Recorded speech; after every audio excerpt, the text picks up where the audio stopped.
تعال أقول لك شوف، ترى ما عندنا شيء اسمه الراحة. إحنا ما عندنا شيء اسمه الراحة.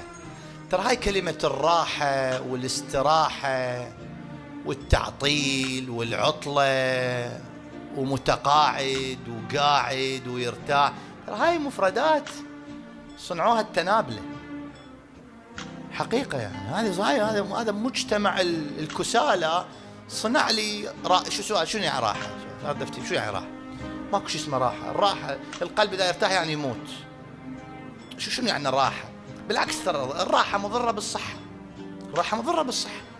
ماكو شيء اسمه راحة. أنت تشتغل تتعب روح نام. النوم هذا نفسه هم عمل. هذا النوم مو راحة، النوم عمل. أنت الآن تدرس سادس، أنت شنو تقرأ لك ربع ساعة وتكنك لك ساعتين؟ شو سوينا؟ شنو هاي؟ شا غير يدرس 4 ساعة يلعب طوبة، شا غير ارتاح قرأت الصبح. شنو يعني؟ ماكو شيء، ماكو شيء اسمه راحة. الراحة مفهوم صنع للكسالى. ماكو شيء اسمه راحة. شنو ارتاح؟ شنو ترتاح؟ شنو؟ انت عندك هدف ما ترتاح الا لما تتعب. هو حقيقة الراحة انجاز الهدف بعد التعب. هاي الراحة، مو الراحة تنام ولا الراحة تلعب ولا الراحة تكنك ولا الراحة. ماكو شيء اسمه راحة. ما عندنا شيء اسمه راحة. شنو يعني يرتاح؟ سؤال، شنو يعني يرتاح؟ سؤال، شنو يعني يرتاح؟ يعني يسكت مثلا، هم من يسكت قلبه يسولف وافكاره، ينام، يعني شنو يعني يرتاح؟